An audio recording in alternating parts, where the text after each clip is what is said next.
¿Qué tal, amigos y amigas de Dinámico, el podcast? Gracias por consumir este producto audiovisual. El día de hoy, en vísperas prácticamente de la Semana Mayor, de esta Semana Santa, tengo en el estudio a una persona muy importante en lo personal. Él es Jacob Gil Barraza. ¿Cómo estás, Jacob? Muy bien, gracias a Dios, Víctor. Muy contento, muy esperanzado y también con muy buena actitud para el resto de esta Semana Santa que estamos comenzando. Perfecto. Bueno, Jacob Gil Barraza es coordinador de la Dimensión de la Liturgia Pachuca Norte, coordinador parroquial de la liturgia en la parroquia de San Judas Tadeo, en Carboneras, docente del seminario de Tulancingo y pastoralista de la Salle Pachuca. Así es. Así que es como que un tema ya muy recorrido de años, ¿no? Aquí en el tema de inmerso, ¿no? En la palabra de nuestro Señor Jesucristo. Fíjate que sí, desde pequeño me llamaba la atención y cuando terminé la carrera pues tuve la oportunidad de tomar como un año sabático, por decirlo de alguna manera, y tener una experiencia de conversión, ¿no? Una transformación, yo diría, de 180 grados. Y pues ahí se quedó como más clavado, ¿no? Como esta invitación más latente y al mismo tiempo más madura. Digo, no es lo mismo tener 10 años que tener 22 y así, ¿no? Entonces, pues desde esa ocasión más o menos andamos tratando de apoyar en la iglesia, en sus diferentes carismas, ministerios y pues ahora aquí me tienes. ¿Cómo fue tu llamado? ¿Cómo fue esa conversión que dices? ¿Hace cuánto? Fíjate que fue bien curioso porque desde niño, desde que yo me acuerdo, no sé, 4 o 5 años, ya me llamaba mucho la atención. Pero creo que algo que marcó un parteaguas fue mi primera comunión. Estamos hablando de por ahí del 2000, ¿no? Yo recuerdo que para que fuera la catequesis tenía que escaparme de mi casa, ¿no? Obviamente, mi mamá se molestaba mucho porque le preocupaba, pues, el niño fuera de la casa, solo, sin haber avisado, pues obviamente se iba a preocupar. Viene la parte de la celebración de la primera comunión. A mí me confirmaron primero, cuando tenía 2 años, y posteriormente, hasta los 10, pues hice la primera comunión. Antes se oscilaba mucho esto, ¿no? Que primero confirmaban y después se celebraba la primera comunión. Con las reformas más actuales se ha visto que es más necesario tener conciencia, un uso de razón mayor madurez y entonces se ha colocado como uno de los sacramentos de iniciación cristiana que acompañan a la comunión y no que la preparan, ¿no? Entonces sí. Va más enfocado hacia allá. Desde pequeño estaba eso, sin embargo, fue mi paso por la Compañía de Jesús, la congregación de la que viene el Papa Francisco, en la que vino toda esa reconversión personal, humana, cristiana, de replantearme en qué creo, ¿no? En quién creo y cómo es que estoy diciendo que lo creo. Entonces, pues tuve la oportunidad de vivir esta etapa del prenoviciado en Tabasco, en una parroquia que me dejó muchísimas enseñanzas y me enseñó a convivir con el calor 50 grados más o menos. Entonces, pues sí fue del cambio diametralmente opuesto, ¿no? Algo característico de la espiritualidad de San Ignacio Loyola en la Compañía de Jesús es que mira mucho la humanidad de la gente, ¿no? Entonces, primero para tener como el corazón bien clavado en Dios, se pasa por una etapa que se le llama conocimiento del principio y fundamento, ¿no? En palabras de San Ignacio es que el hombre y la mujer somos creados para alabar, hacer reverencia y servir a Dios y a través de esto salvar nuestra alma.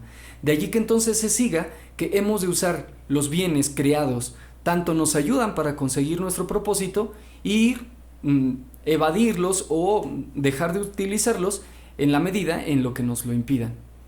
Y reconoce algo bien interesante San Ignacio. Dice que es menester hacernos indiferentes a las cosas, a los apegos. Esto ya nos lleva a caer en la cuenta de algo sumamente real. Y es que todos tenemos apegos.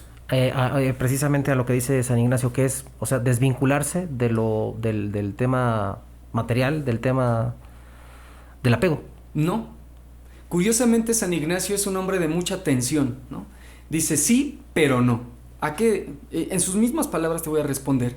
Dice que no queramos más salud que enfermedad, vida larga que corta, honor que deshonor, y así en todo lo demás. Únicamente optando y eligiendo aquello que nos conduce al fin por el cual fuimos creados. Entonces, Wow. no se trata de deslindarnos del tema material. No se trata de decir, quiero enfermarme. No, no, no.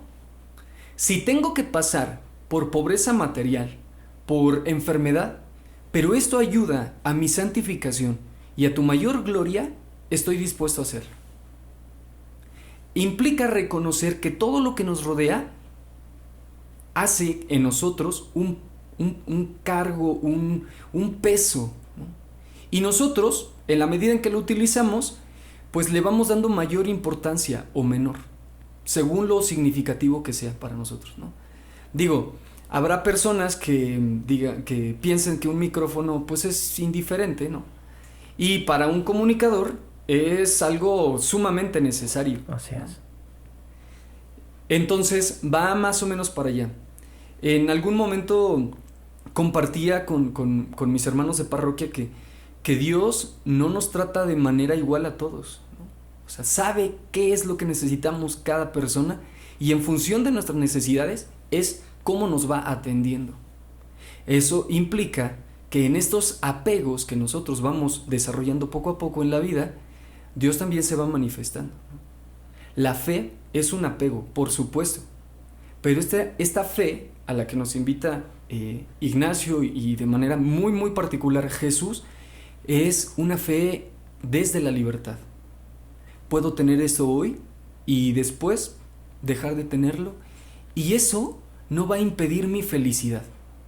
Si te das cuenta, entonces el cristianismo es una religión muy humana, ¿no? Sí. Que invita a ser libres, buscando la felicidad, generando el bien y trascendiendo lo físico, ¿no? Lo que podemos percibir a través de nuestros sentidos.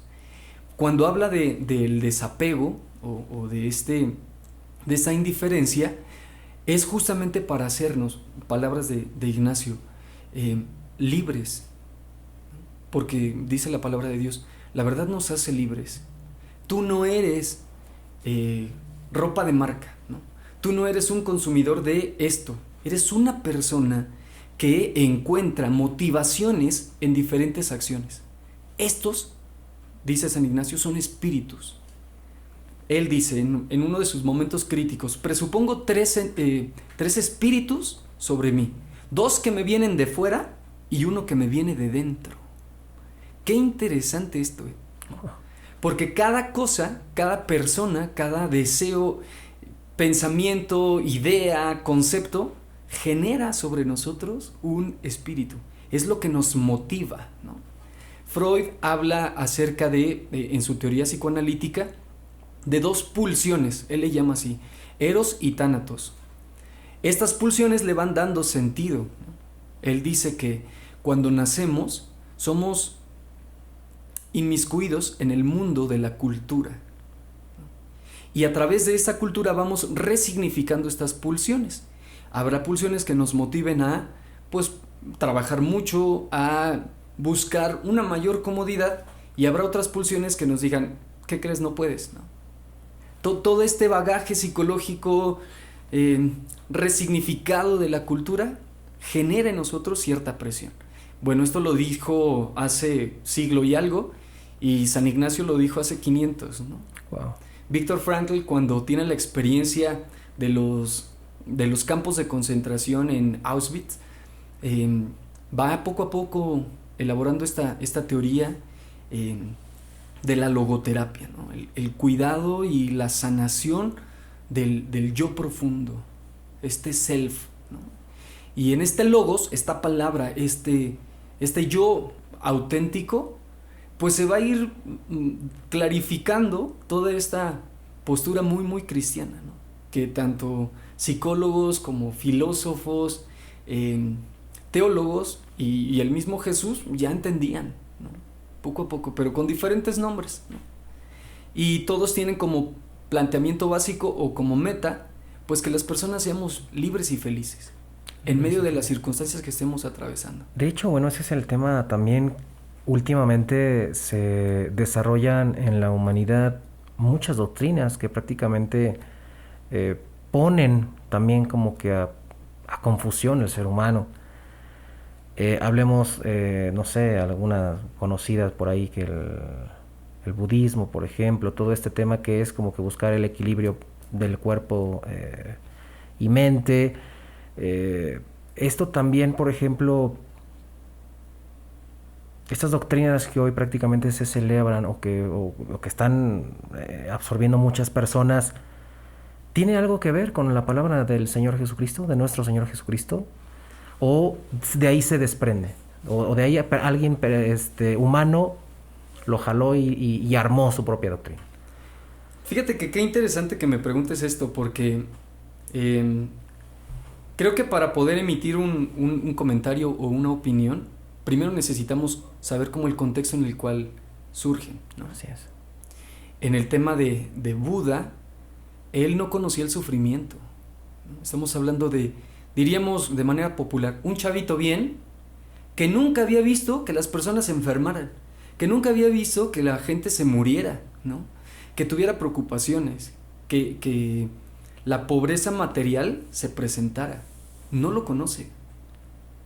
Y es hasta un momento en el que él sale de su palacio que se da cuenta que están llevando a enterrar a una persona, y dice así como, a ver, espérense, ¿qué está pasando? Y él asocia el sufrimiento con aquello que no se debe de desear.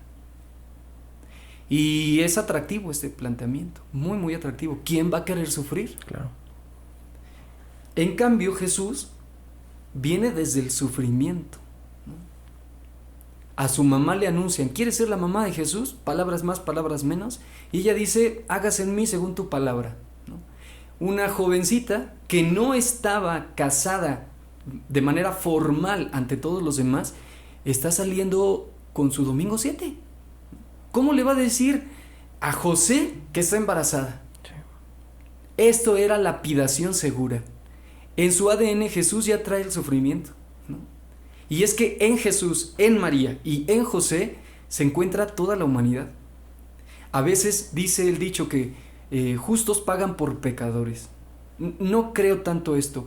Más bien creo que daños colaterales se pueden manifestar cuando uno no es libre, ¿no?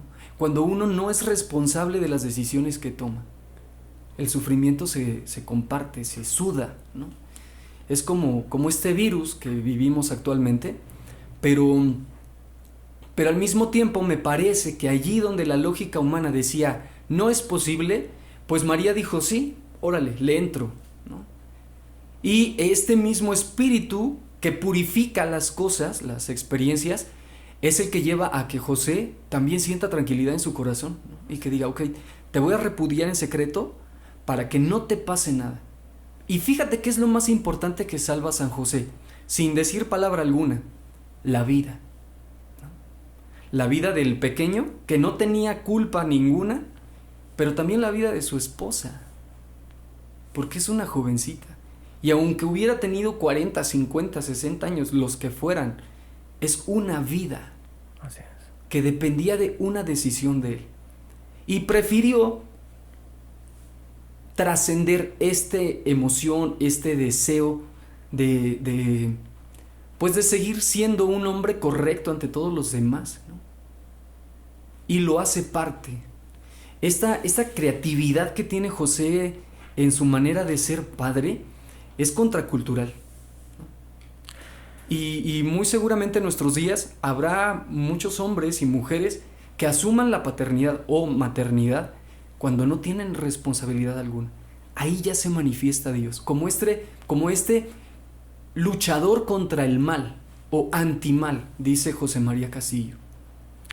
Fíjate que, digo, es muy interesante, ¿no? Todo lo que nos mencionas, porque también en alguna de mis clases te comentaba que estaba yo tomando clases para confirmación, y en uno de las que son folletos que nos dan para precisamente reforzar el aspecto académico, decía, católico, te quieren arrancar la fe. Este nuevo mundo te quiere arrancar la fe. O sea, ya vemos sociedades, lo que veníamos platicando en el coche, vemos a una sociedad, no generalizo, pero sí gran parte que ya no hay esa fe hacia la iglesia, ya no hay esa fe hacia Dios mismo. ¿Por qué? ¿Por qué, Jacob? Qué interesante pregunta. Entre 1962 y 1965 se presentó en la iglesia una revolución, ¿no? Llamado Concilio Vaticano II. El Papa Juan XXIII fue electo creyendo que como ya estaba viejito, iba a ser transitorio, esperaban a que se muriera y mantenían el ritmo, ¿no? Muy, muy tranquilo. Y, oh sorpresa, convoca a un concilio ecuménico, es decir, a diferentes posturas religiosas que dependen del cristianismo. La Iglesia Católica es una de tantas iglesias que tienen como eje a Jesús.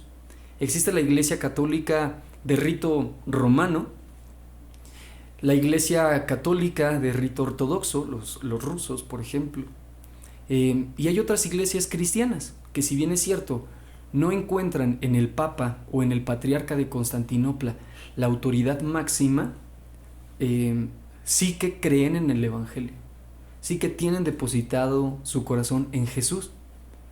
Y al fin de cuentas somos iglesias hermanas.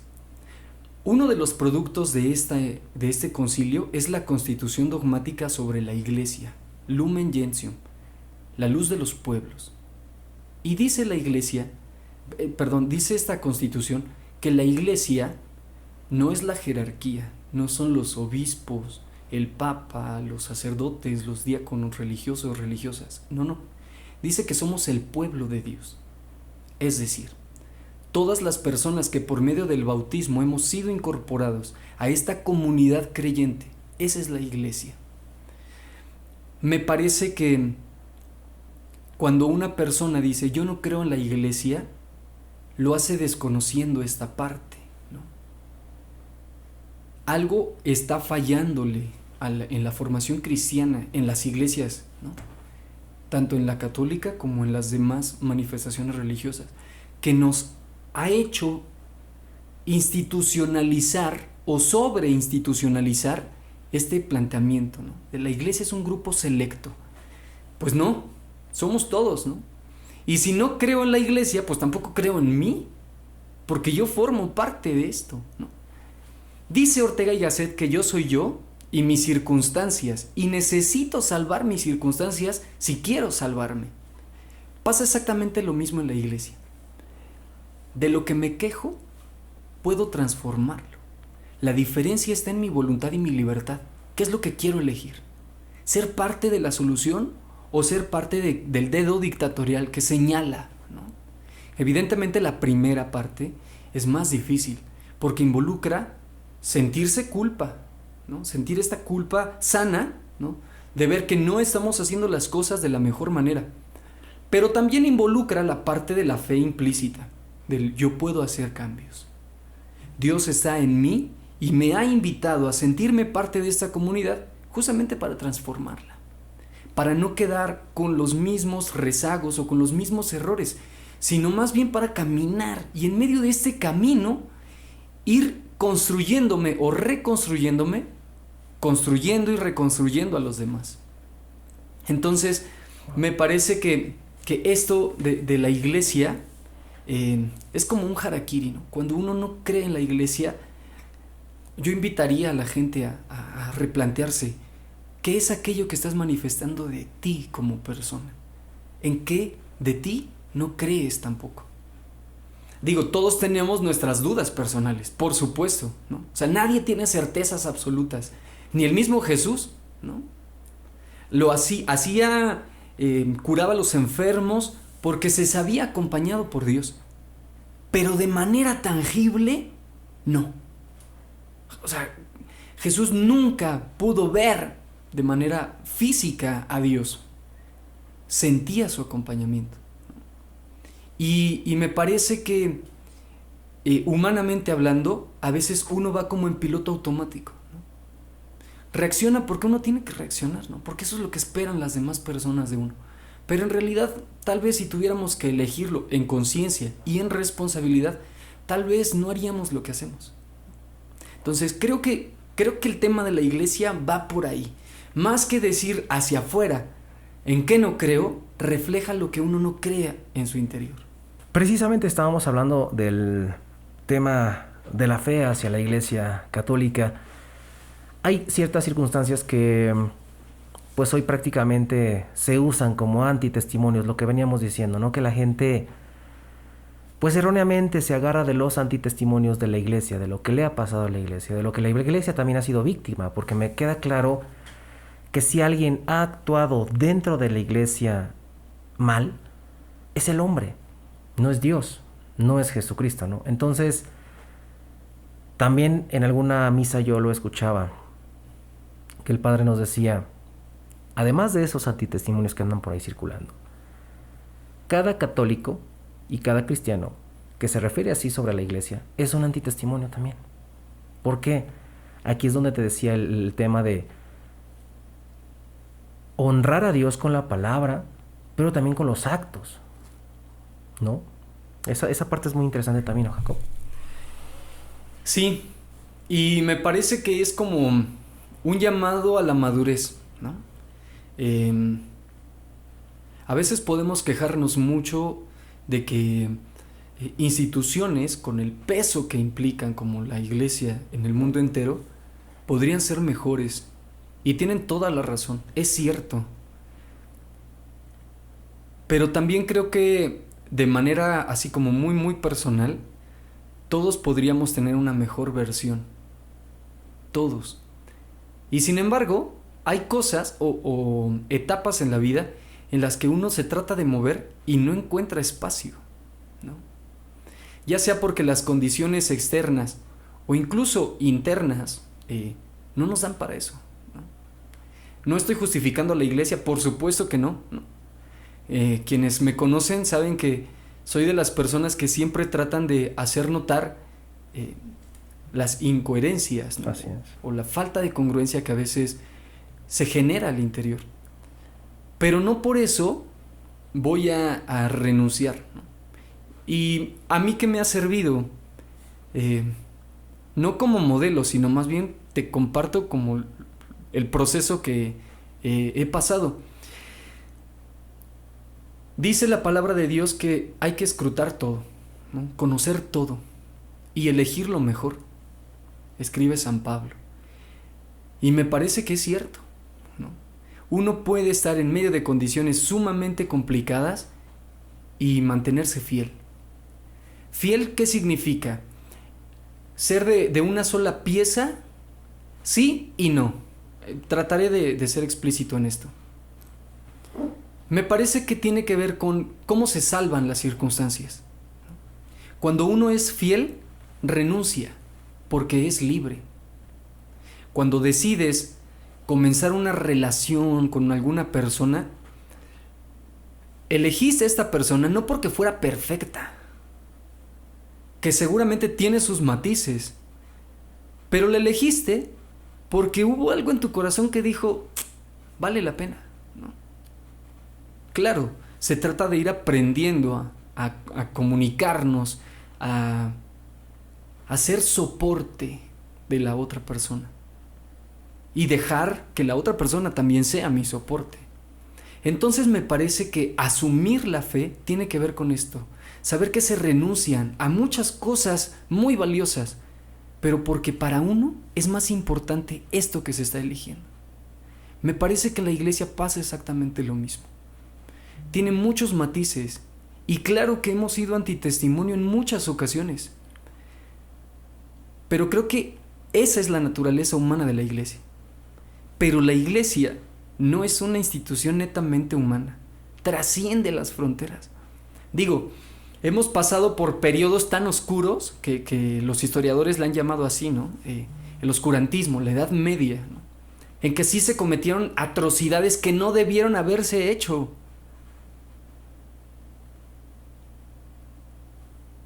Pero era lo que había. Dice San Pablo que llegada la plenitud de los tiempos, Dios envió a su Hijo. ¿Qué hay detrás de esta expresión?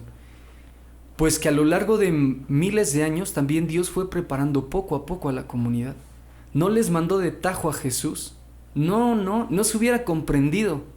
Tuvieron que pasar por un periodo de una muy pequeña comunidad arraigada en Abraham, posteriormente los reyes, los jueces, la construcción de una comunidad mucho más grande, hasta llegar a una manera más humana, más entera o integral de entender que Dios estaba presente. Y aún así a mucha gente le costó, teniendo a Jesús enfrente, le costó trabajo entenderlo. ¿Cuánto y más ahora nosotros, que no tenemos físicamente o humanamente a Jesús, ¿no? Evidentemente en algún momento se nos va a mover el piso, como a cualquier otra institución social. Esto no quiere decir que tengamos que limitarnos a este margen de acción. Por el contrario, me parece que implica mayor discernimiento. Justamente el Papa Francisco ha hecho mucho hincapié en esto. Necesitamos discernir los tiempos y estos signos que nos van acompañando. Por eso es importante, en este año estamos preparando el sínodo, que habla justamente de la sinodalidad, del cómo caminar juntos, reconociéndonos pueblo de Dios, todos hijos, hijas muy amados por Dios, pero con esta encomienda de ir salvando nuestras circunstancias, eligiendo lo mejor, como decía San Ignacio, y rechazando lo que no me ayuda. Entonces, en este trabajo de limpieza constante, social, institucional, pero también humana y cristianamente, en ese camino va la iglesia. Nos vamos a ir equivocando y seguramente lo seguiremos haciendo. Pero no porque te equivocas una vez, no porque en algún momento tu podcast no salió como querías, lo vas a abandonar. Así es.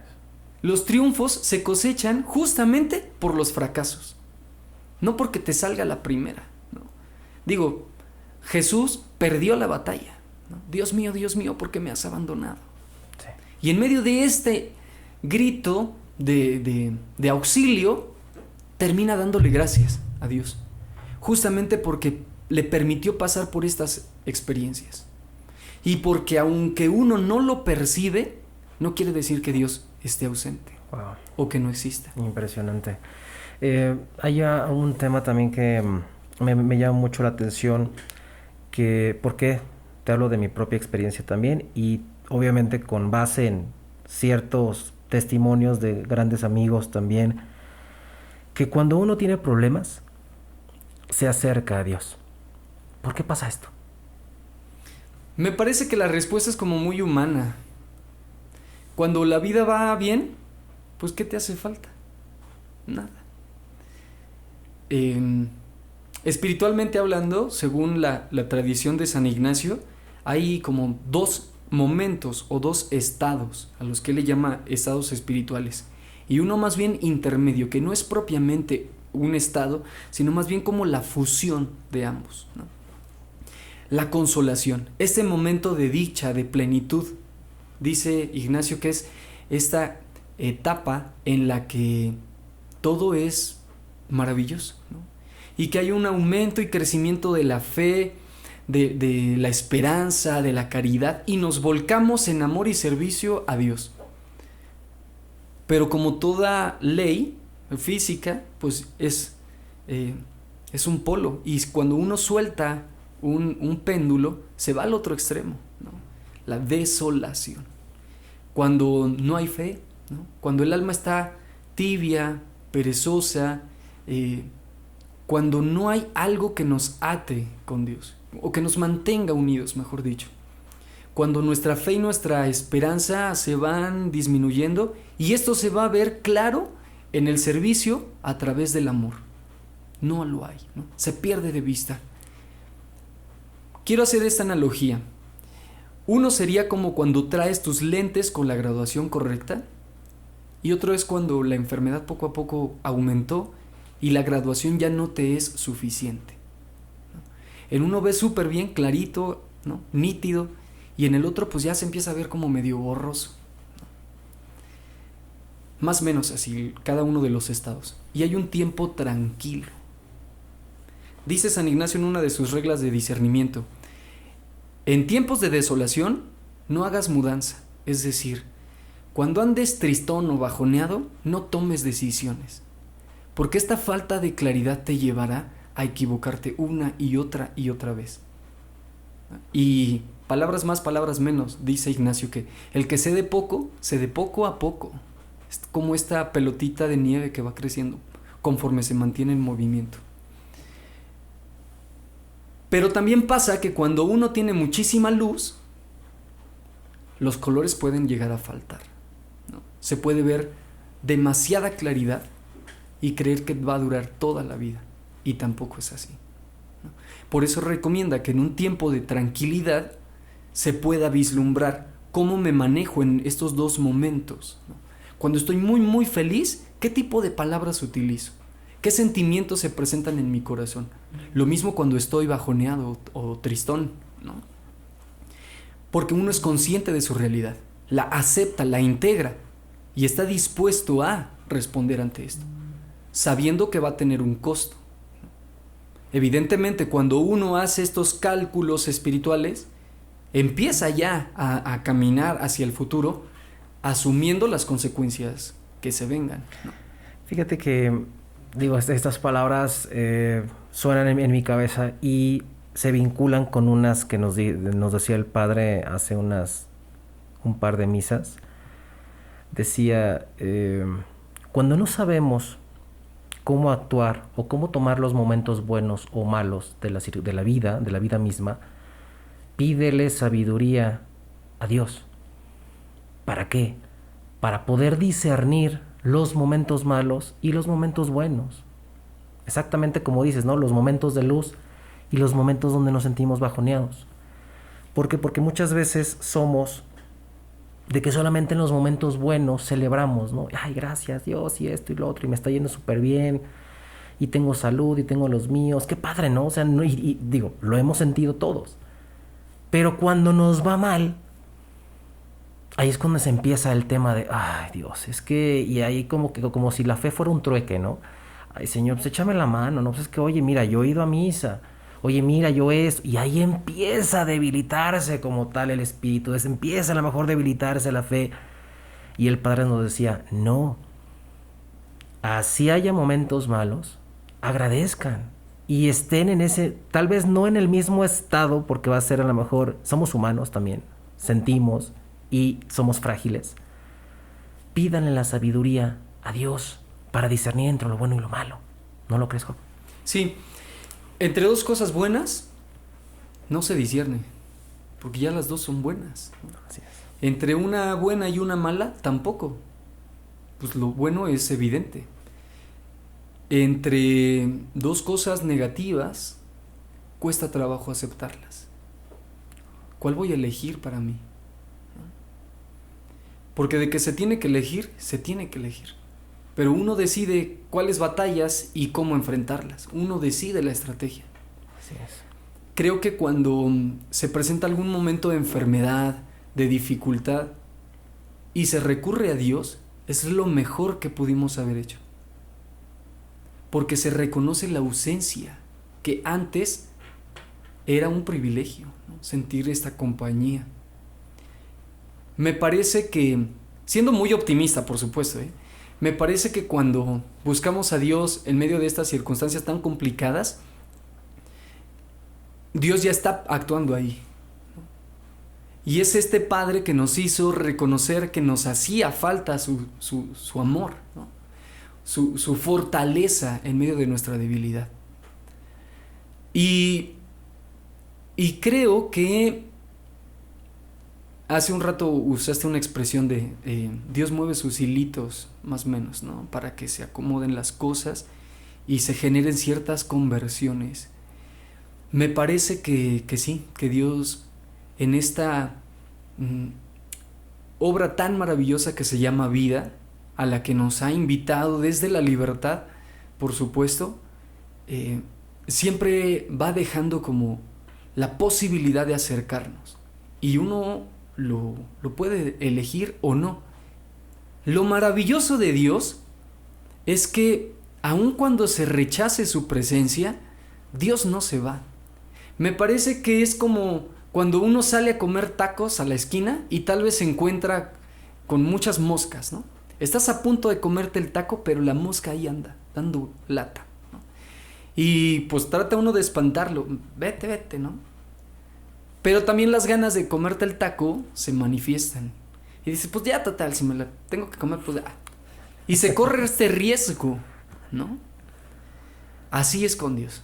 Cuando uno elige humanamente algo rico, el taco, puede irse inmiscuido Dios. Claro. Y tal vez uno no era consciente de eso. Pero qué mejor que haya sucedido, ¿no? También me... Digo, vas a decir, es que ya está diciendo puras cosas del Padre, pero es que en serio, yo me he dado cuenta que pues ahí están las palabras de vida eterna, ¿no? En la palabra de nuestro Señor. Y en una de esas decía que un corazón soberbio no puede entrar Dios.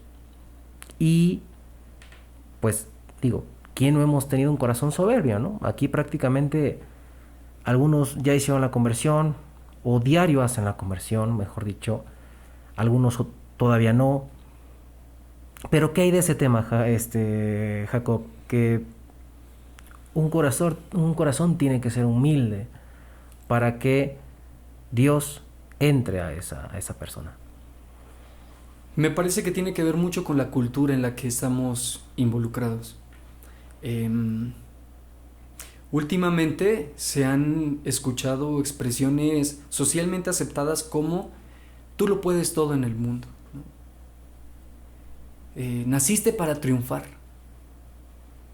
Y digo, no quiero ser contreras, pero me parece que es absolutamente falso, porque uno no puede contra todos, ni contra todo, ¿no?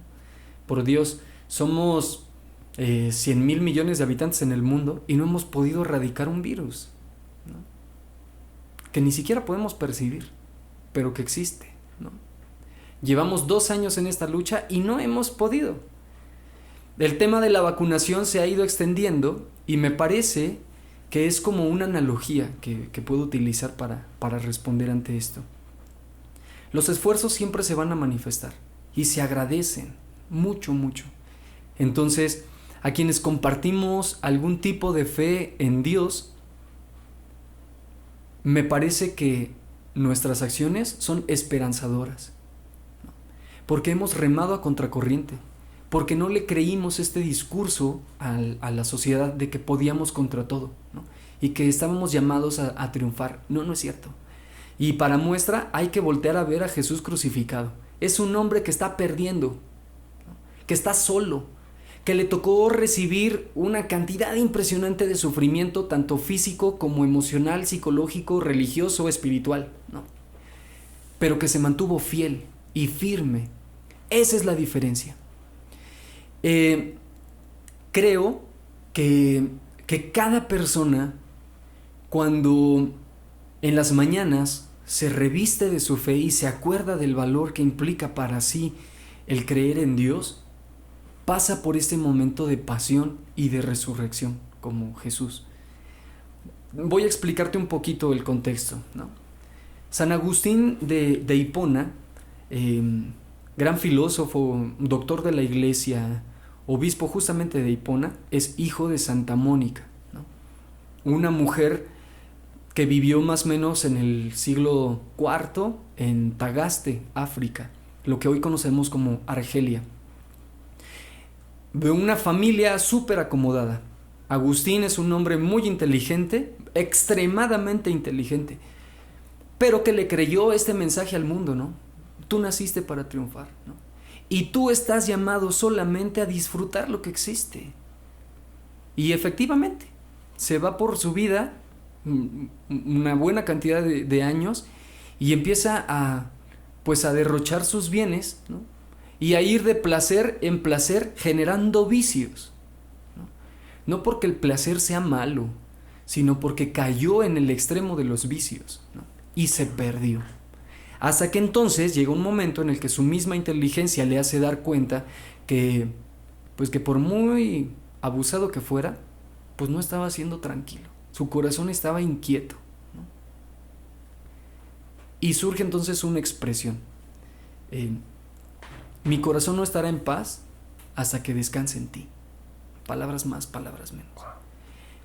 Y posteriormente, cuando relata su experiencia, Agustín cuenta que su mamá solía decirle desde pequeño que la fe es como cuando en las mañanas nos vestimos con nuestra ropa, ¿no? Es como este equipaje que nos acompaña y que gracias a este equipaje nos protegemos de las inclemencias del clima, por ejemplo, ¿no? Del calor extremo, en el caso de Argelia, ¿no? O del frío intenso, de la lluvia, yo qué sé. Entonces me parece que el tema de la fe y de estos movimientos religiosos hace notar algo. Todas las personas somos limitadas, ¿no? Y necesitamos depositar el corazón en algo que le dé sentido a nuestra existencia. Llámese Dios, ¿no? Pero también habrá personas que crean en otras manifestaciones religiosas. Seguramente igual muy importantes para ellas, pero que cuando uno los mira desde fuera, dice uno, no puede ser posible que hayas depositado tu corazón en algo inerte, ¿no? En algo que, pues que no le abona, ¿no? Sin embargo, me parece que también estamos llamados a respetar las creencias. Eso no quiere decir que le digamos, sí, ¿no? No. La misma Iglesia en la Constitución Lumen Gentium hace notar que reconoce el valor de las diferentes manifestaciones religiosas y que por supuesto habrá personas que se salven en una creencia diferente, pero aquí la clave se llama congruencia, ¿no? ¿En qué crees? ¿Cómo lo manifiestas? ¿Y a qué te lleva? ¿No? Si aquello en lo que uno cree nos ayuda a seguir manteniéndonos en este crecimiento humano hacia la trascendencia, genera el bien ante los demás, disminuye el mal en el mundo, pues sea una persona budista, sea una persona musulmana, cristiana, está haciendo su mejor trabajo. De allí que entonces la misma Constitución nos invite a este diálogo interreligioso, a reconocer los talentos, las virtudes que las diferentes religiones tienen, ¿no? Aprender a dialogar entre unos y otros, sabiendo que todos somos hermanos, y que si creemos en Dios, es porque Dios nos ha regalado este valor llamado fe. Habrá personas que en esta exploración de sus valores tal vez consideren que su fe es muy pequeña, ¿no? Pero no necesitamos más, ¿no? Si tuvieras fe como el granito de mostaza, ¿no? Va como en esa tónica. Estos pequeños esfuerzos hay que agradecerlos siempre, aun cuando uno esté en una crisis de fe, ¿no? Si uno tiene el valor para decirle a Dios, me siento débil, está teniendo la fe bien fortalecida, porque está reconociendo algo que socialmente no es aceptado, ¿no? Nos han dicho, más o menos en redes sociales y de manera muy implícita, comparte tus mejores fotos, ¿no? Y recibe el agradecimiento de la gente a través de los likes. No existe un botón de no me gusta, por ejemplo, ¿no?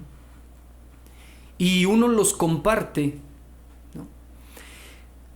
En este sentido me parece que necesitamos humanamente la aprobación de los demás. Y aquí entra entonces en juego la fe comunitaria. Cuando Dios se manifiesta con Abraham, le dice, tú serás padre de una gran nación.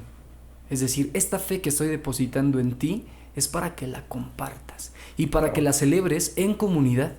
Porque la revelación es personal. Lo estoy haciendo contigo, pero tú eres mi instrumento. Tú me vas a ayudar a llegar a los demás, a las demás personas. Entonces, esta vivencia compartida va resignificando nuestra existencia, ¿no?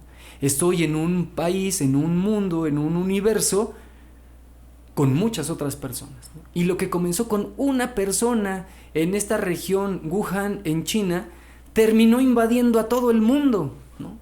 Lo que comenzó con Abraham con esta alianza con Dios, terminó abarcando todo el mundo. Y la alianza que pactó Jesús con Dios hace 2000 años, hoy sigue abarcando a todo el mundo. Lo que comenzó como algo chiquito, individual, terminó en masa. ¿Y cuántos millones de personas han pasado creyendo en Dios? Con el nombre de Yahvé, con el nombre de Jehová, con el nombre de Alá, con el tipo de nombre que le hayan manifestado. Pero ahí se encuentra Dios. Wow. Dios es tan grande que se puede esconder en el nombre que quiera, ¿no? Y es todo un misterio que nunca vamos a abarcar. Hace tiempo, un teólogo jesuita, Karl Rahner, decía que ya en la última parte de su vida escribía que pedía perdón porque de tanta teología y capacidad intelectual que había tenido para poder hablar de Dios, se le había olvidado algo, que Dios es un misterio y que nunca terminaremos de abarcarlo. Ya para comenzar con el tema de la Semana Santa y con el tema de que es el tema central de este podcast, para Jacob, ¿qué es la fe? Para Jacob, la fe tiene que ver con las dudas que se presentan en esta limitación humana, en esta necesidad de trascendencia, de significar y de entender qué es lo que está pasando, sabiendo que es una criatura entre tantas otras, ¿no? Me niego a creer que estamos en la vida pues por coincidencia. No logro aceptar esto porque me parece que la vida no puede ser algo tan lineal. Surgió, se enfermó, se murió, ya se acabó. Pues, ¿cómo es que surgió? ¿No? Y cuando se murió, ¿qué pasó con él? Como todas estas dudas. Para mí la fe es este caminar en medio de dudas, que no me van a dar certezas, que me generan más preguntas, ¿no? Y que tampoco quiero entender todo lo que me sucede, ¿no? Dicen en el grupo de Alcohólicos Anónimos, solo por hoy, ¿no? Así, también, ¿no? Que mi corazón hoy, dentro de su misma limitación, esté tranquilo, ¿no? Y si eso implica reconocer grandeza en Dios, lo voy a hacer, ¿no? Si eso reconoce e implica y me involucra en la construcción del bien, lo voy a hacer, ¿no? A lo mejor la respuesta está siendo un poco egoísta, ¿no? Como de, es que te estás centrando en tu corazón, en tu felicidad, pero es que tampoco puedo controlar tu corazón, ¿no? Yo creo que si lo podríamos hacer, pues cuántos que en algún momento, que muy orgullosamente decimos que diario es hacer la conversión, porque eso hay que decirlo orgulloso, decir, ¿sabes qué? Sí reconocer que Dios ha tocado nuestro corazón y sí de gritarlo a los 100 vientos, pero si pudiéramos controlar el corazón del prójimo, imagínate qué podríamos hacer, pero no nos toca a nosotros, no podemos juzgarlo, no podemos en algún momento pues corregirle a lo mejor el camino. ¿Por qué? Pues porque Dios nos da esa libertad. Y hace un momento precisamente utilizaste ese término, que Dios nos da hasta la libertad de cerrarle la puerta. Lo dice el Apocalipsis. Estoy a la puerta y llamo. Y si me abres, entro y ceno contigo. Y si no, me quedo afuera. Efectivamente, ahí había un tema que te quería comentar. En una publicación de la página de este medio de comunicación, subimos una noticia de un evento violento hacia una pequeñita de 10 años, de 6 años en Querétaro. Presuntamente una persona le quitó la vida a esta pequeñita. Y me llamó la atención 2 comentarios en esa publicación. El número 1 decía: ¿dónde está el Dios tan venerado que permite este tipo de circunstancias? Algo así decía. Y abajo un sujeto le decía, otro tipo, le decía, carnal, algo así, carnal o brother, no es culpa de Dios, es culpa de la violencia del hombre. Y le ponía un ejemplo, si tú matas a alguien o yo mato a alguien, ¿le voy a echar la culpa a Dios? Estás tú haciendo ese crimen. Y ya, hasta ahí se quedó. Dije, wow, o sea, es que tiene razón. Porque muchas veces ahí sale el antitestimonio de por qué Dios permite. ¿No lo crees, Job? O sea, ¿por qué? Y digo, esto lo hemos visto en muchas circunstancias, de que por qué Dios permite la pobreza, por qué Dios permite la violencia. Dios no lo permite, Dios no está feliz con eso, obviamente, pero nos da la libertad aquí en la tierra de vivir como mejor nos plazca. Y algunos de nuestros hermanos que están totalmente desviados hacen el mal y le provocan el mal a otros, ¿no, Jacob? Dice que en el pecado se lleva la penitencia, ¿no? Este dicho popular. Y creo que sí es cierto, porque cuando una persona vulnera a alguien más, su corazón nunca está tranquilo, ¿no? Lejos de hacerle un daño a un segundo o una tercera persona, el daño fue personal. Dudo mucho que después de ver morir a alguien por un acto propio, se pueda volver a dormir con tranquilidad o confiar en alguien, incluso siendo tu familiar, ¿no? Eso me lleva a, pues como a replantearme varias cosas.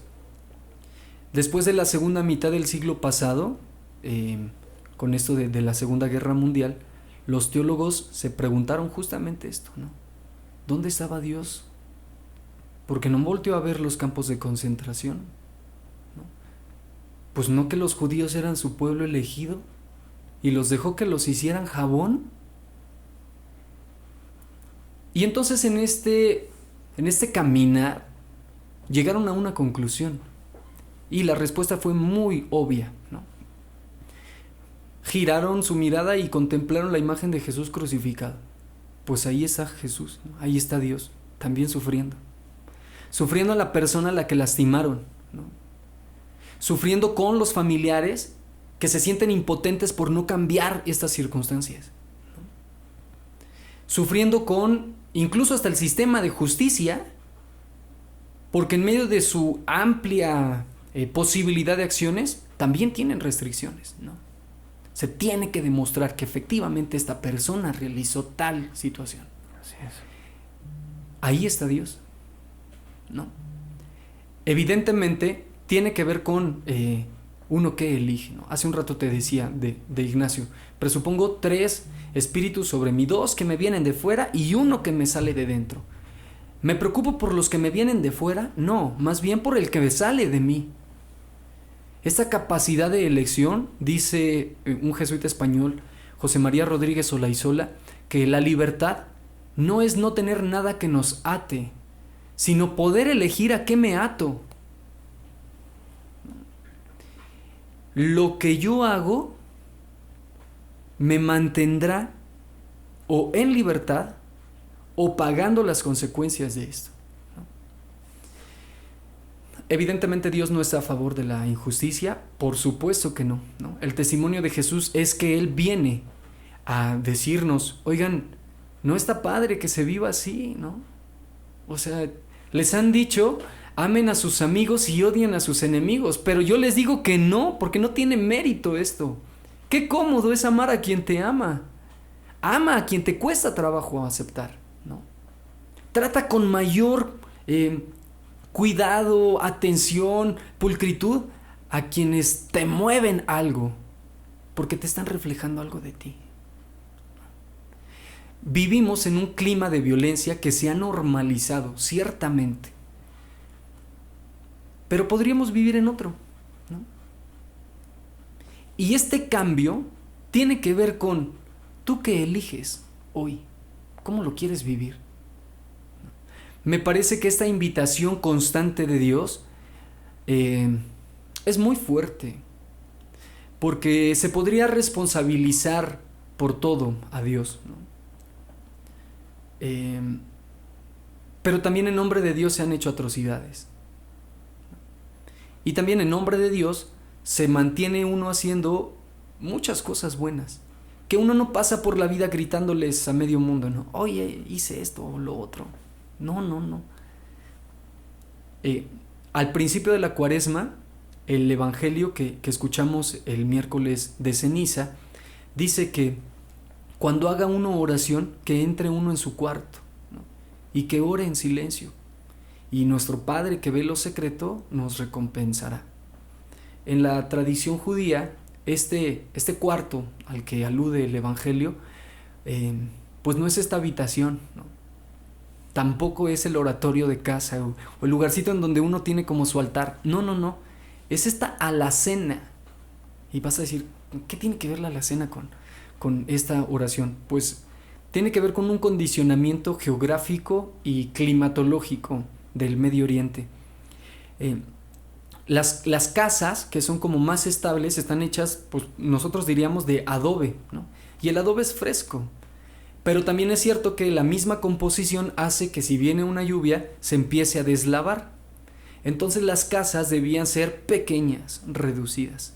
Esto hacía que los espacios habitables fueran también pequeños, reducidos. Si estás en medio de un desierto con un calor terrible, ¿dónde pones tu alimento para que no se eche a perder? Pues necesitas buscar un espacio fresco donde se conserven. Y entonces las casas de los judíos tenían esta cámara fría, ¿no? Hecha de adobe, pero pequeña. Así que hasta la persona más rica tenía que ir sacando lo que tenía dentro de su alacena. Si tenías que entrar a esta habitación para orar, necesitabas sacar tus alimentos, ¿no?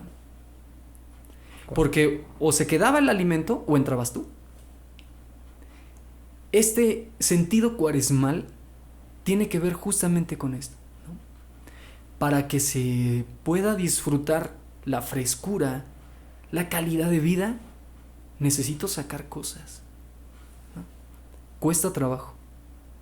Y no es agradable tener que desprenderse. Los apegos, de los que hablábamos al inicio. No es nada agradable, pero lo necesitamos. ¿Quieres vivir bien? Comienza a cambiar tu mundo. Y la iglesia busca a través de un abanico de opciones el irlo cambiando. ¿Que nunca serán suficientes los esfuerzos? Seguramente no. No. Dice la misma palabra de Dios que la iglesia ha sido enviada como una oveja en medio de los machos cabríos, ¿no?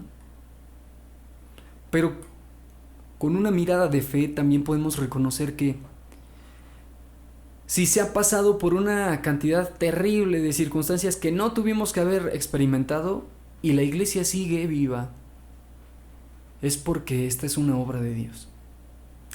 Dios, sí, son palabras que nos hacen pensar mucho y como te lo dije, tienes como que el don de hacernos pensar para bien, de hacernos pensar para que algo haya de cambio en nuestras vidas, en nuestras mentes. En serio, yo te agradezco un buen ese tema en el que mencionaste algo muy importante, el apego. Hay una parábola que más o menos dice renunciar primero a las cosas del mundo, venir a mí primero y todo en consecuencia se dará. Algo así dice un evangelio, me parece que de Mateo. Me encanta eso. ¿Cómo podrías explicar eso? De palabras de nuestro Señor Jesucristo, que es... Porque en muchas ocasiones, como deidad tenemos al dinero, como principal deidad. ¿Qué opinas de esto, Jacob? Trataré de explicarlo desde una postura antropológica muy básica. Okay. Nuestros valores que nos acompañan, esta escala que vamos construyendo todos los días, es la que nos ayuda a elegir o a rechazar algunas actitudes, algunas acciones, proyectos, ¿no? O estrategias. Cuando uno asume un valor, trata de vivirlo. Y entonces, por añadidura, las demás cosas se van acomodando. Me parece que la fe también es esto. Algo muy contemporáneo tiene que ver con el control, ¿no? Una investidura psicológica en la personalidad de cada quien nos lleva a la necesidad de tener todo siempre en nuestras manos, ¿no? Y la fe implica decirle no. Puedo manipular, puedo controlar, puedo hacer que las cosas salgan bien, pero me estoy poniendo en el centro de todo, el universo, ¿no? Y reconocer que somos así chiquititos, creo que nos lleva a sentirnos parte de otros chiquititos que nos acompañan. Y que todos estamos en el mismo plano, ¿no? Tú tienes unos talentos que Dios te ha regalado para el servicio de la comunidad, ¿no? El comunicar es un regalo que Dios te ha permitido para que puedas llegar no solo a la razón de la gente, a su corazón. Es más difícil hablarle al corazón de la gente que a la razón, porque a través de razonamientos o argumentos muy intelectualmente escrupulosos puedes convencerlo, pero la razón no entiende qué es el amor, por ejemplo, el perdón, no lo entiende. Cuando se siente es cuando la vida cambia. El amor es un concepto tal vez, pero qué bien se siente que alguien llegue, te dé un abrazo, te dé un beso y te diga, oye, me hiciste falta. Esta necesidad de mantenernos cercanos trastoca todo. Y Jesús no da razonamientos, no da argumentos. No es un hombre que sale a hacer proselitismo político para que lo elijan. No, no, no. Lo que quiere es que las personas vivan bien. Por eso cura enfermos, ¿no? Por eso perdona a los pecadores. Por eso coloca como pecador modelo a este publicano que va al templo y que dice, Señor, soy lo peor, ¿no? Y en cambio al lado un fariseo, gracias Señor porque cumplo todos los mandamientos, ¿no? Mientras unos se engrandecen, otros reconocen su fragilidad. Y Jesús dice, les aseguro que este hombre salió perdonado. Y la oración que Dios escuchó y atendió fue justamente la del publicano. Porque es más difícil remar a contracorriente que cuando el viento sopla a tu favor. En este sentido me parece que el gran misterio que involucra la fe es el abandono, ¿no? Por eso la misma palabra de Dios dice, miren las aves del cielo, no acumulan. Dios les da lo que les hace falta. Los lirios del campo no necesitan ropa porque ya son hermosos en sí. Se reconoce como tal la naturaleza propia, ¿no? A un animal hay que tratarlo como un animal. A una planta hay que tratarla como una planta. Pero a las personas nos ha enseñado Jesús que hay que tratarlas como lo que somos. Espíritus encarnados. Esto, desde la teología, es algo bien, bien padre, muy complicado en cierta medida, pero al mismo tiempo es algo excelso. ¿Cómo es que Jesús, siendo Dios, se hace pequeño? Y en este niño Jesús están representadas todas las personas. ¿Por qué? Porque Dios en su infinita grandeza asume la condición humana no para decirnos yo soy el que todo puede, sino para invitarnos a disfrutar la gloria que ha generado para todo lo creado en el mundo. Dios vive en ti, en mí, en todas las personas. A cada persona hay que tratarla como esta tierra sagrada y soltarnos las sandalias. Porque cada corazón es un sagrario habitado por Jesús. Porque cada intención ha sido pasada a través del corazón, tocada por el Espíritu Santo y habitada por el Padre. Cada persona es un misterio que solamente se puede entender de manera privada, Dios y la persona. ¿Eso qué implica? Dice el Papa Francisco, que somos hermanos todos, ¿no?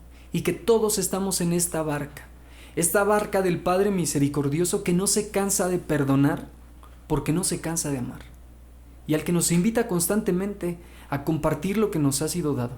Pero implica también saber que todos nuestros esfuerzos nunca serán suficientes, y no por eso pues nos vamos a quedar como a la deriva, ¿no? Más bien será la invitación o el pretexto para mantenernos en este trabajo de reconstrucción constante. En fin, creo que Maravilloso, maravilloso. Es esa reconciliación constante, precisamente es diario. Como dices, solo por hoy. A ver, sí. Hoy vivo el hoy y no, el mañana es incierto. Claro. El mañana es incierto, tú lo sabes, yo lo sé. Pero muchas veces nos sentimos inmortales de decir, damos por hecho que mañana o pasado mañana vamos a vivir, o vamos a despertarnos, o vamos a tener esa dicha de decir, oye, hoy desperté. Porque bien dijiste también, a veces vamos en piloto automático. Sí. Y no nos ponemos a pensar de que, oye, espera, a ver, alto, momento, para ahí.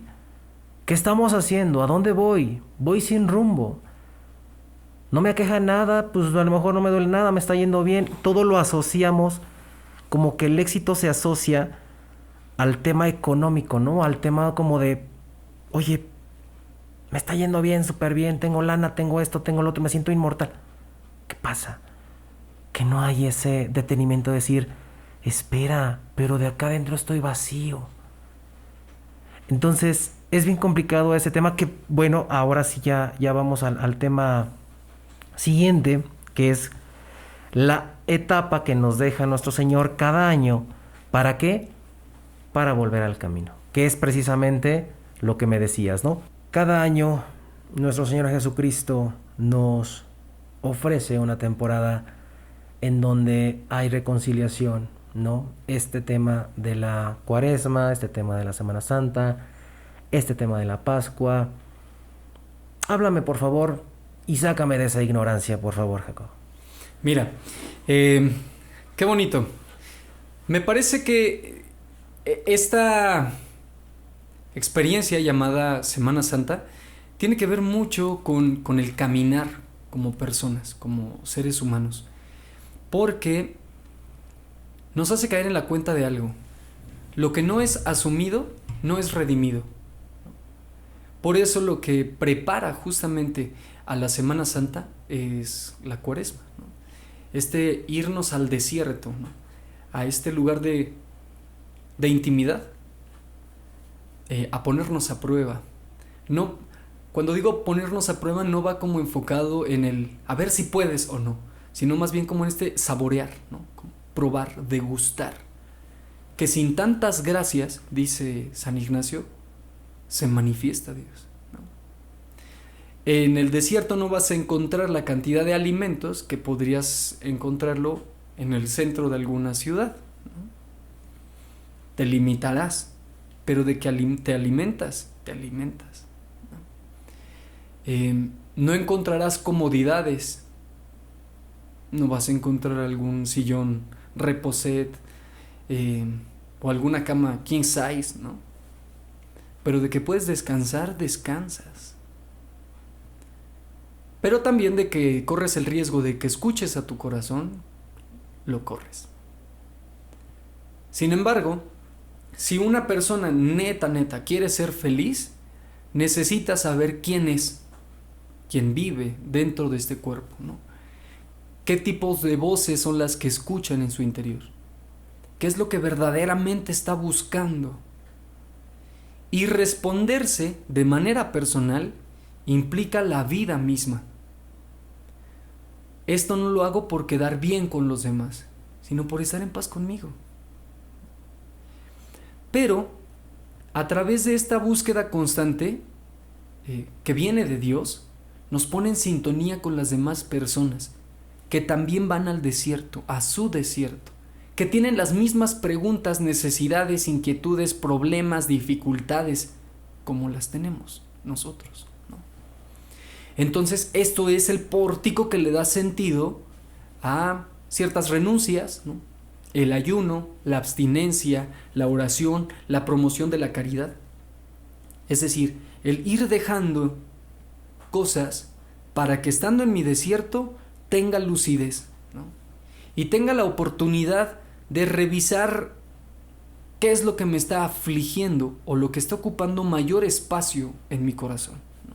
Si esto me hace sentir pleno y feliz, pues lo conservo, ¿no? Pero si me está haciendo más ruido y dificultad de la que debería, entonces empiezo a dosificarla. Va para allá entonces esta experiencia. No se puede entender la Semana Santa sin la Cuaresma, ¿no? Es como viene por añadidura. No te casarías con una persona que acabas de conocer hace 2 minutos. Necesitas conocerla. Necesitas pasar algún tipo de experiencia compartida para que sondees cómo reacciona, ¿no? ¿Qué te hace sentir? Si hay química o no, ¿no? Para eso nos sirve la Cuaresma. Y evidentemente en cada semana el texto del Evangelio que nos va acompañando nos va siendo muy pedagógico, nos va dando pistas. Quisiera invitar a toda la gente que nos escucha, que nos ve, para que pudiera prestarle atención a la liturgia de la palabra en cada misa, de manera muy particular los domingos, ¿no? Porque las demás lecturas del resto de la semana, que se llaman ferias de manera litúrgica, tienen siempre que ver con el texto del domingo, siempre tienen que ver. Algunas son como lecciones que van alimentando y otras son como consecuencias, ¿no? Pero siempre tienen que ver unas con otras. Y en cada domingo uno va pasando por diferentes etapas, desde las tentaciones, desde la parábola del Padre Bueno, misericordioso, que alguna gente le llama el Hijo Pródigo, aunque ahí el pródigo es el Padre, porque es el que da el testimonio de Dios. La mujer pecadora, ¿no? Y poco a poco nos va llevando a entender cómo es que trabaja Dios, cómo es que se va manifestando y qué es lo que quiere. Dependerá de cada quien si le hace caso o no. Eso me lleva a mencionar que en Semana Santa uno la puede vivir pues, como si fuera Jesús, como si fuera Pedro, como si fuera María, como si fuera Magdalena, o como si fuera algún espectador, ¿no? O incluso hasta como Pilato, que se lava las manos, ¿no? Y que dice, háganse bolas ustedes. Pero ya se es consciente de esto, ¿no? No podríamos decir, es que yo no sabía de Dios por esto o por lo otro, ¿no? Porque ya estuviste en este tiempo de preparación, ¿no? Entonces, ¿qué digo? Puede uno no hacerle caso, pero de que se sabía, se sabía. De que fue anunciado, ya estaba. Fíjate que ayer, precisamente en la misa de ayer, el padre decía que la Semana Santa, en muchas circunstancias, no en lo general, pero sí en muchas personas la viven como espectadores, ¿no? Sí, fíjate que voy a balconear a mi parroquia, pero en la parroquia efectivamente hay mucha gente que asiste justamente como espectador. Y digo, no está mal, pero podría ser mejor, ¿no? Respetando como el proceso que Dios tiene con cada persona, creo que a veces se tarda más en la etapa de ser espectador hasta llegar a la pasión viva, compartida con Jesús, ¿no? Pero ciertamente sí, el grueso de la población lo vive más así. Y entonces se me ocurre que en ese momento, si alguien siente que está viviendo su Semana Santa como tal, le diría, está bien, qué bueno que lo estás haciendo. Es mejor estar como espectador que ni siquiera formar parte del espectáculo, ¿no? Entérate, presta atención a cada signo. Esto de las palmitas, por ejemplo, qué bonito, porque de estas palmas encontraremos aquellas personas que en algún momento nos pudieron haber hecho sentir que éramos lo máximo y que después nos gritaron, crucifícale, ¿no? La vida es pasajera. Podemos ser como estos niños que llevaban sus ramitos de olivo, porque era lo que encontraron en el camino, y que colocaban sus mantos para que Jesús pasara. Podemos encontrar la inocencia y el valor que ésta tiene. Agradecerla cuando uno es inocente. A veces hay gente que dicen, es que me paso de inocente. No, es que las demás personas se pasan de maldad. Tú no tienes por qué abandonar y renunciar a tu inocencia, solo porque hay corazones lastimados que pasan por la vida lastimando a otros. No tienes por qué dejar de hacerlo. Esa es tu esencia. ¿Por qué quitarte la piel? Eso sería como hacernos harakiri, ¿no? Estarnos matando de manera prolongada y lastimándonos. Y Dios no quiere eso de nosotros. Quiere que seamos felices, ¿no? Que nos salvemos y que lleguemos al conocimiento pleno de la verdad, dice la palabra de Dios. Podemos encontrarnos también como Lázaro, a quien Jesús le devolvió la vida. Después de algunos días que ya había fallecido y ante el sufrimiento de sus hermanas, pues Jesús le dice, Lázaro, levántate y anda. Pero ¿cuál es el propósito de haberle regresado la vida? Tal vez que lo acompañara en momentos difíciles, como su pasión. Que fuera compañero del camino de otras personas que estaban pasando por las mismas circunstancias. Si hay alguien que nos está escuchando, que nos está viendo y que ha pasado por esta experiencia de una enfermedad terrible en la que estuvo en riesgo su vida, o que tal vez hasta por algunos instantes su corazón ya no latía y ahora puede seguir viviendo, ojalá que se pudiera preguntar, ¿qué querrá Dios? ¿Por qué le habrá devuelto la vida? ¿No? O esa persona que aprendió a mirar la existencia de una manera diferente, él también es Lázaro, ¿no? O esa mujer, María, que se pone a servirle a Jesús, ¿no?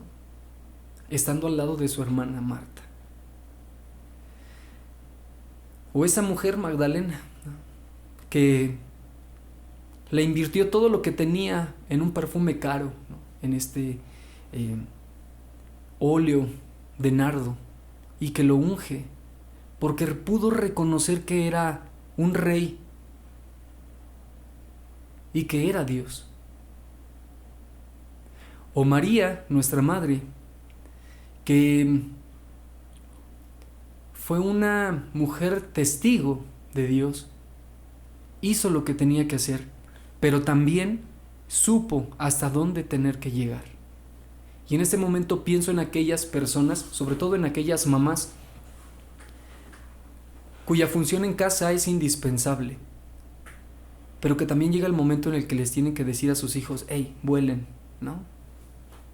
Hasta aquí me tengo que quedar yo, porque ahora es tu turno, ¿no?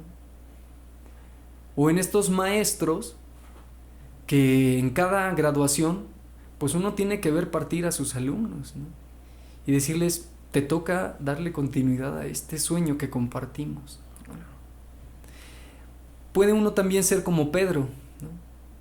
Que nos ha sido confiado el reino y que uno dice, mujer, no lo conozco, que traiciona, y que Jesús sabía que iba a pasar con eso, porque evidentemente la misma psique de una persona adulta mayor hace que en ocasiones diga, no, mejor no le entro a esto, ¿no?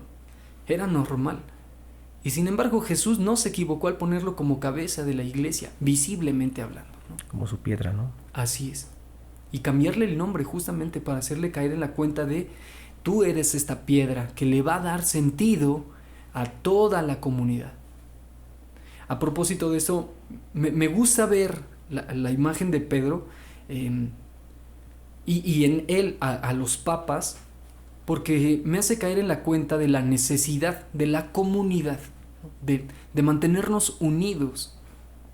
¿Qué pasaría si todos fuéramos líderes? No existiría unidad en el mundo. Necesitamos algo, alguien en este caso, que sea certeza de la tradición, ¿no? De esta consecución del proyecto al que Jesús nos ha invitado, que sea la garantía de que vamos caminando. En este caso, pues el Papa Francisco. Habrá personas que el estilo de pastoral del Papa en turno, pues no les agrade, ¿no? Que prefieran al anterior. Pero me parece que también es una invitación a vivir en la realidad. El anterior pues ya no está. Es lo que tenemos. Y hay que también aprender a mirarlo con fe. Si este hombre nos está invitando a ver más allá de lo que ya veníamos haciendo antes, pues seguramente será porque Dios le inspira a que miremos más allá. Así es. Rema más adentro, ¿no? Echa las redes otra vez, ¿no? De una manera diferente, ¿no? Utilizando algún mensaje más encarnado a la realidad de quienes te escuchan, de quienes están contigo. Con un estilo de liderazgo diferente, ¿no? Pero mantén la unidad. Esta es tu prioridad.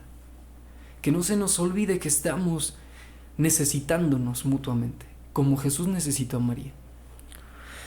La pasión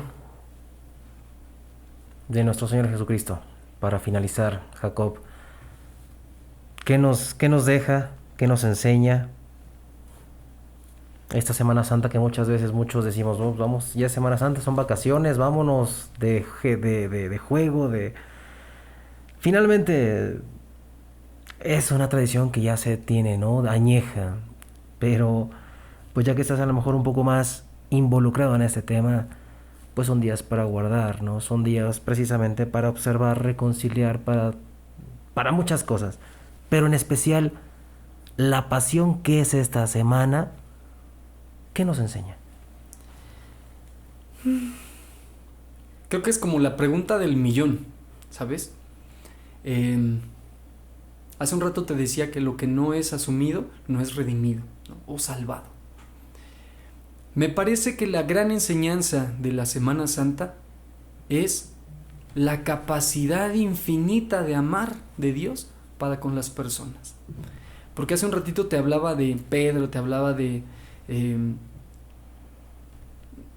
Judas, las traiciones, de la inocencia, de María, de reconocer a Dios como rey, así, ¿no?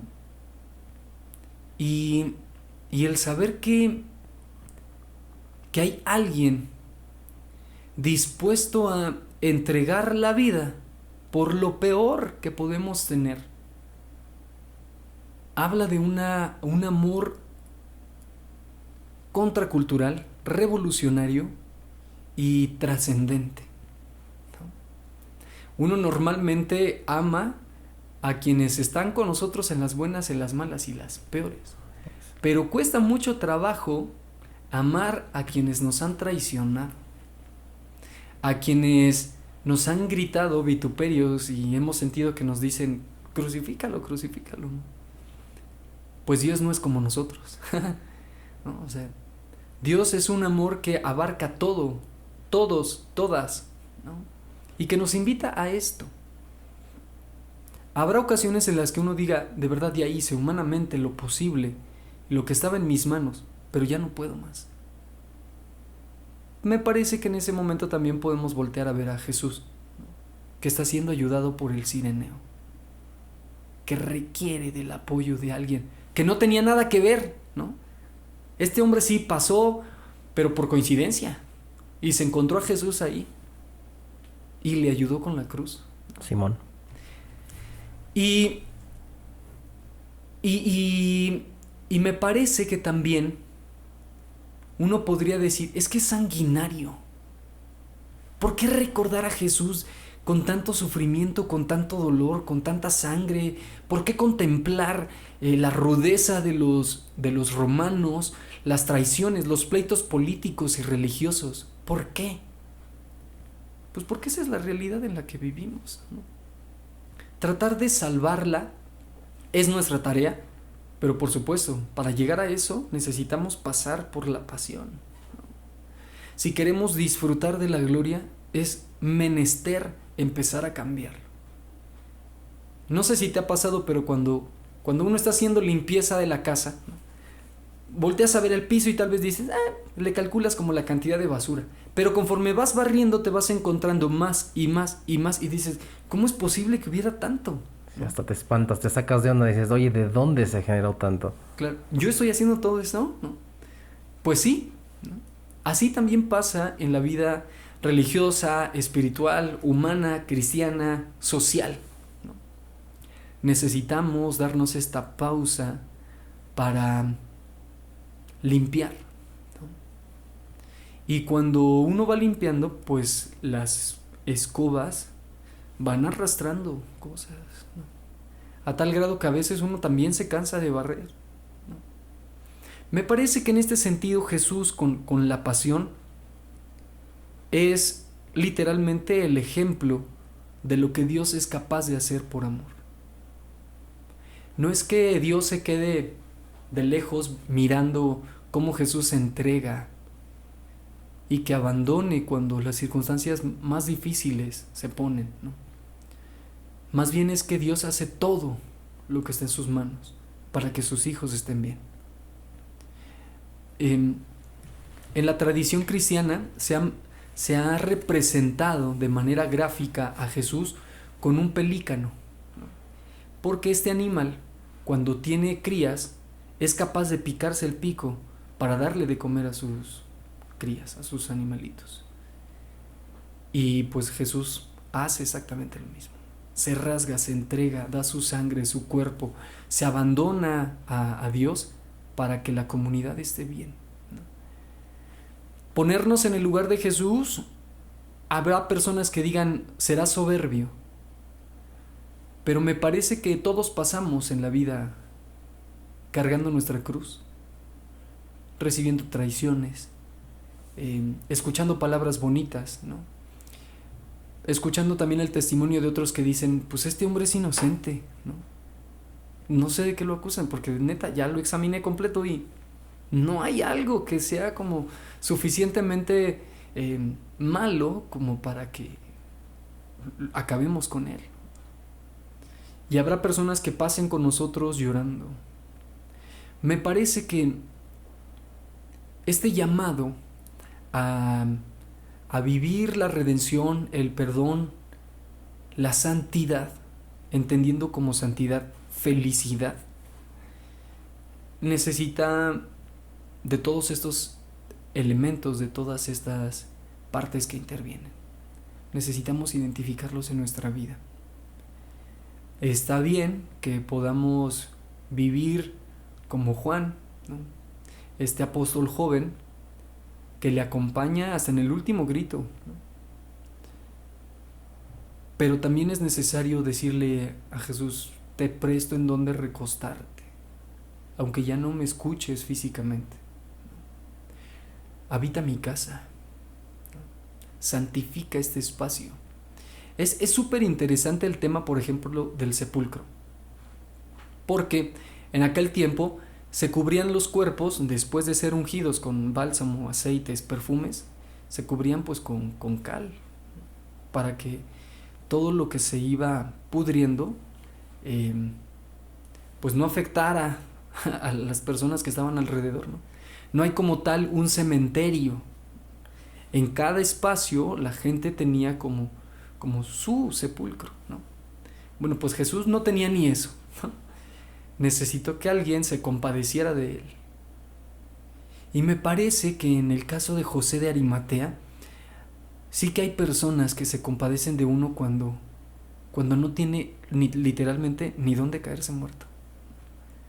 Me parece que agradecer que también hay corazones dispuestos a ofrecernos lo que tienen, aun cuando sabemos que va a ser depositada podredumbre, vale mucho la pena.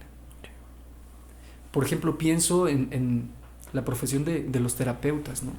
Uno va a dejarles ahí nuestra podredumbre. Y su silencio, sus preguntas, hacen que uno vuelva a la vida. De ahí entonces que esta resurrección a la que Jesús nos invita, que implica todo este proceso anterior, sea para plusvalorar la vida, para darle un sentido diferente, que integre todas las facetas humanas, que nos haga pasar alegrías, tristezas, penas, sufrimiento, dolor, enfermedad, temor, abandono, pero también esta tranquilidad de saber que si hoy tuviéramos que morir, podríamos decir misión cumplida, ¿no?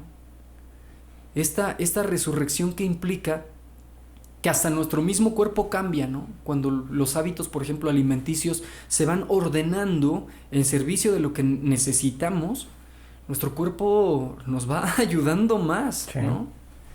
Entonces, esta resurrección, esta pasión o este apasionamiento por la vida, creo que tiene como centro que si aprendemos a amarnos y a dosificar en la dosis necesaria cada herramienta de la vida sí que puede ser distinta. Y entonces ahora sí, nos encontraremos, hermanos todos, disfrutándonos en el paraíso, porque ya supimos qué es lo que no teníamos que hacer. Hay una oración de San Ignacio Loyola que en lo particular me gusta mucho, porque me parece que es como una ruta que podríamos seguir durante esta Semana Santa, ¿no?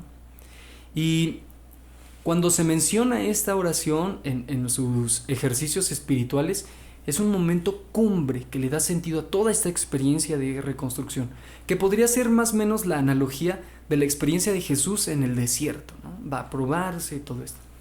Y San Ignacio nos invita a decir: toma, Señor, y recibe toda mi libertad, mi memoria, mi entendimiento, toda mi voluntad, mi haber y mi poseer. Tú me lo diste, y a ti, Señor, lo torno. Todo es tuyo. Dispón a tu voluntad. Dame tu amor y gracia, que ésta me basta. Pues te agradezco infinitamente que hayas acudido a este llamado. Esta es tu casa, como te lo decía anteriormente.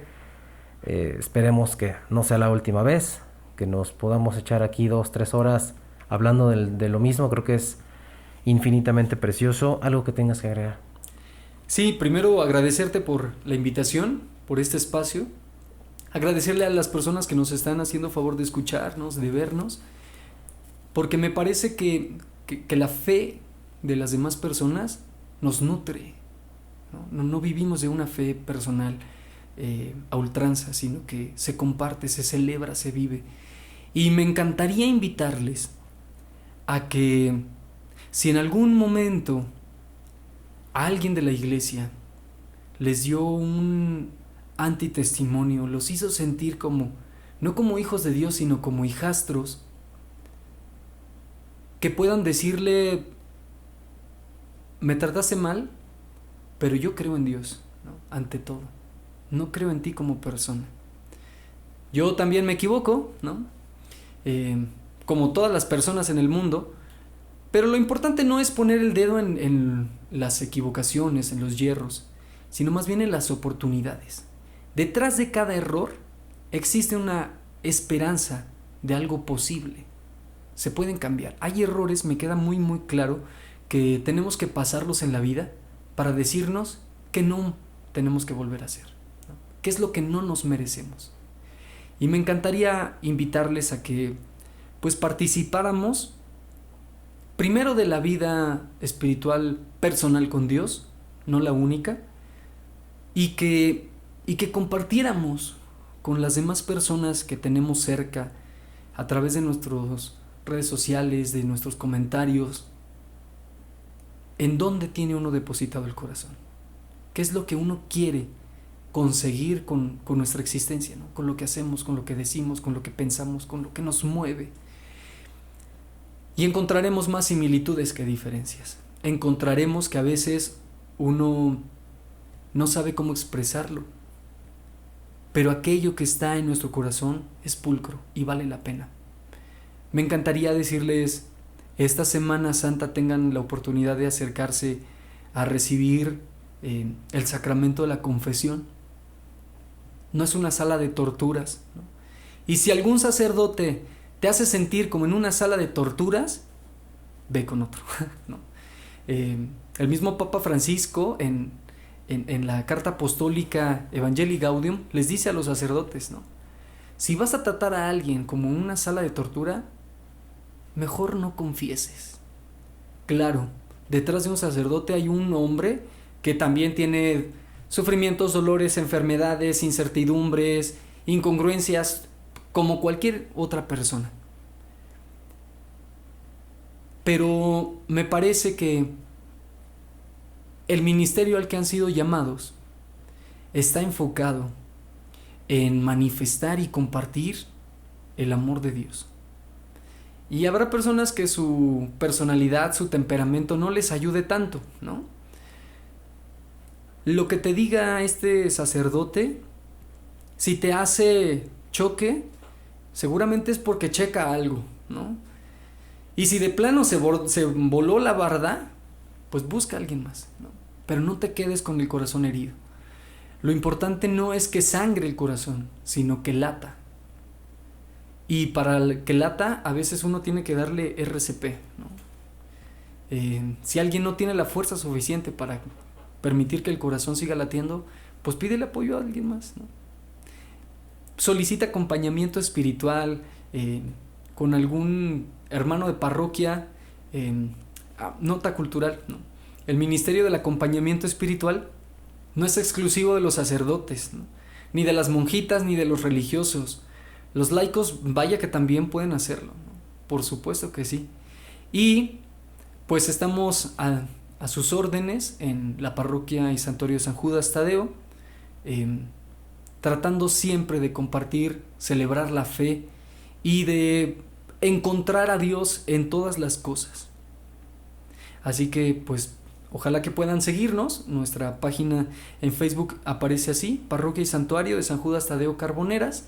Ahí hemos compartido el programa de las actividades para esta semana y también de manera ordinaria la transmisión de la misa, la celebración de los sacramentos, la vivencia y la riqueza del acompañamiento pastoral en todas las dimensiones y comisiones pastorales. Si tienes talentos, compártelos, nos haces falta. ¿Sale? Muchas gracias a todos, todas, y pues agradezco también la invitación y por supuesto que amenazo con volver. Aquí te estaremos esperando con mucho gusto, con los brazos abiertos. Como te dije, esta es tu casa, muy humildemente, y pues te agradezco en verdad que hayas pues agendado o darme parte de tu agenda para este podcast. Gracias. Gracias, amigos y amigas, a quienes sintonizaron este podcast dinámico. Mi nombre es Víctor Celaya Gutiérrez. Que Dios me los bendiga.